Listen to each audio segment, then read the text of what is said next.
Hi, in this video, I'm going to talk about the environmental impacts of the coronavirus pandemic.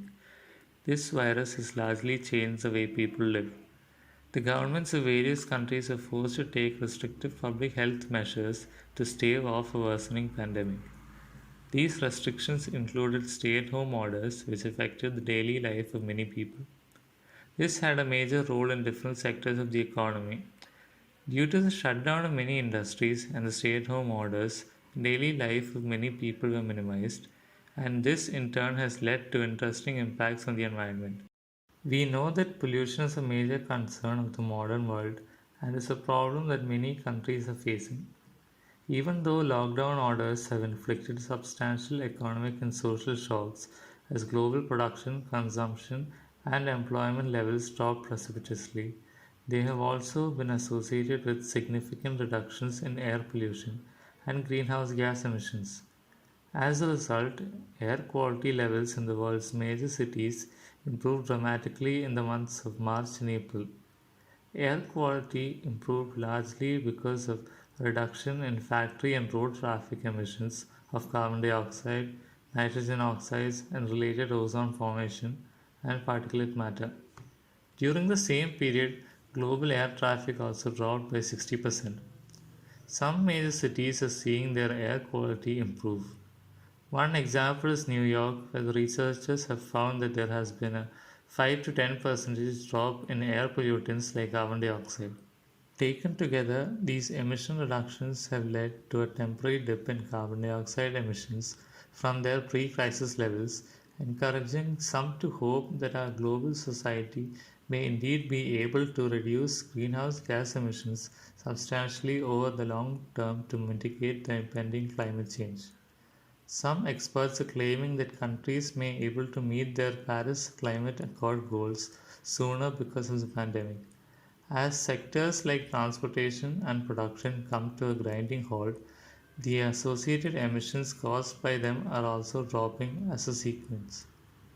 In Venice, the water in the canals cleared and experienced greater water flow and visibility of fish. The Venice mayor's office clarified that the increase in water clarity was due to the settling of sediment that is disturbed by boat traffic and mentioned the decrease in air pollution along the waterways. Demand for fish and fish prices have both decreased due to the pandemic, and fishing fleets around the world sit mostly idle.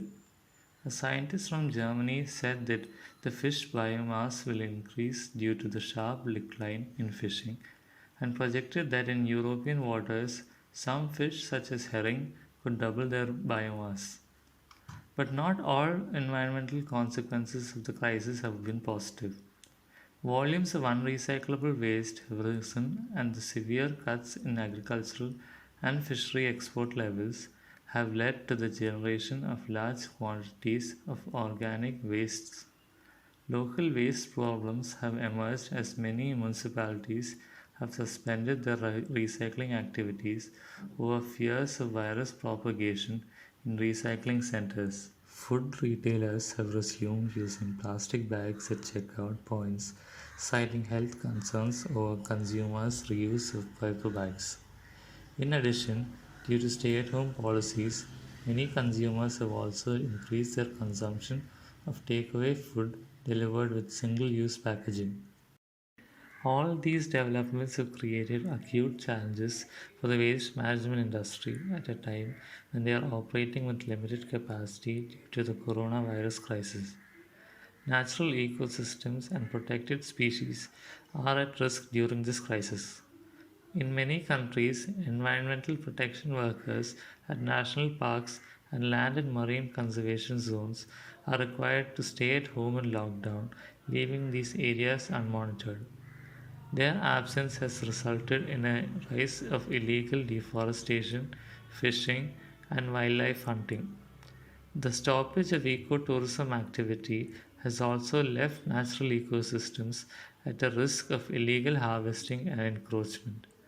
In addition, as ecotourism is often a major economic mainstay in many destinations, rising unemployment caused by the crisis may lead many households to harvest resources from fragile ecosystems unsustainably as they seek alternate means to provide their households with food and income.